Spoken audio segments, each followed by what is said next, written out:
My name's Jake Anderson, and I've got a story passed down to me, something that's haunted my family for generations. It's not just a story, though. It's a nightmare buried deep in the roots of this land, one most people have never heard about. But I think it's time people know the truth. This story begins in the late 1800s, back when the timber industry in Washington state was booming. In 1879, the lumber production was at 160 million board feet. But by 1890, it skyrocketed to over 1 billion. People were getting rich, feeding their families, and all at the expense of the forest. Trees were nothing but dollar signs, and they pillaged without a second thought. But the forest, it had its own way of fighting back. My great-grandfather, Bucky Anderson, was there when it happened.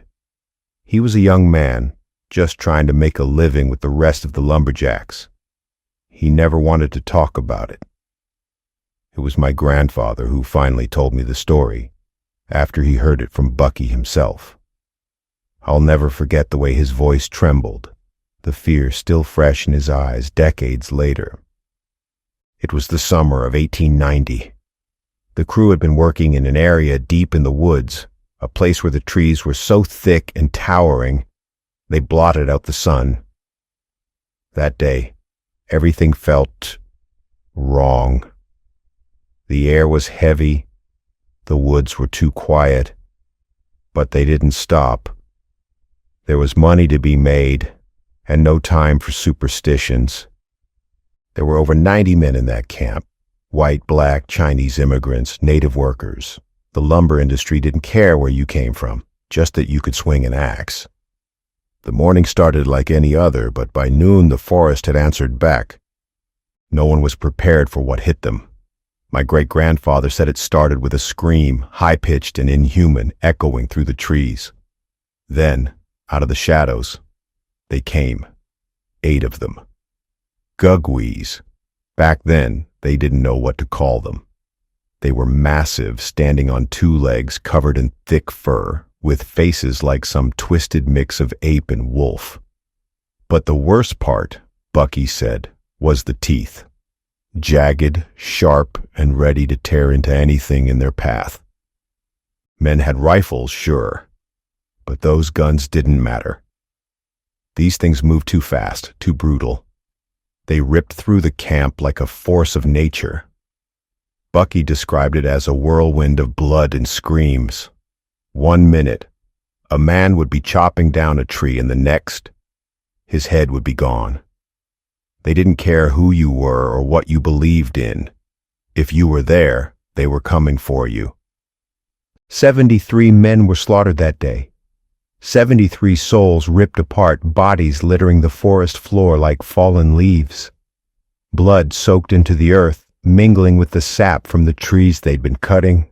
Flesh hung from branches, and the ground was painted red. Bucky saw it all. He saw men he'd worked with for years torn to pieces, their screams cut short by those fangs, and he ran. He had no choice. The Gugwees were everywhere, and he had to escape if he wanted to live. But they caught up to him. One of them grabbed him, its claws sinking into his arm. He fought, struggled, and somehow managed to break free. But not before it tore his hand clean off.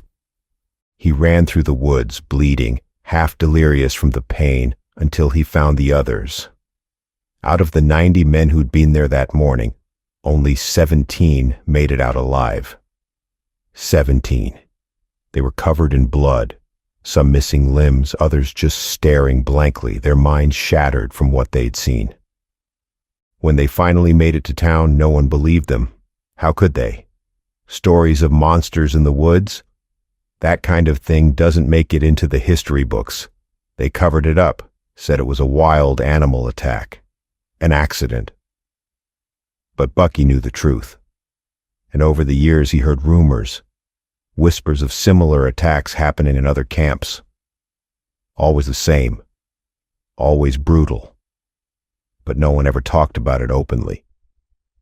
You see, back then people didn't care about the consequences of their actions. The forest was nothing but a resource to be exploited. But after that day, Bucky changed. He never set foot in the woods again. He always told my grandfather that the forest had a spirit, and if you took too much without giving back, it would take from you. Nowadays, we like to think we've learned our lesson. Sustainable forestry, reforestation, all those concepts we've come up with in the last few decades. Maybe it's our way of making peace with the forest, trying to avoid another massacre like the one Bucky survived. But I wonder if we're just trying to outrun the past. Because the forest doesn't forget, and neither does the Gugwee. So that's the story passed down through my family. Whether you believe it or not, that's up to you. But next time you're out in the woods, deep in the trees where the light barely reaches, maybe keep an eye out. Because if the Gugwees are still out there, they're waiting. And they don't care who you are or where you're from. If you're there, they'll come for you. Thank you all for tuning in to Cryptid Encounters. I truly appreciate your support in listening to these thrilling stories. If you enjoyed the content, please don't forget to like, comment, share, and subscribe to the channel. If there are any stories you'd love to see covered, feel free to comment below with your suggestions. Until next time.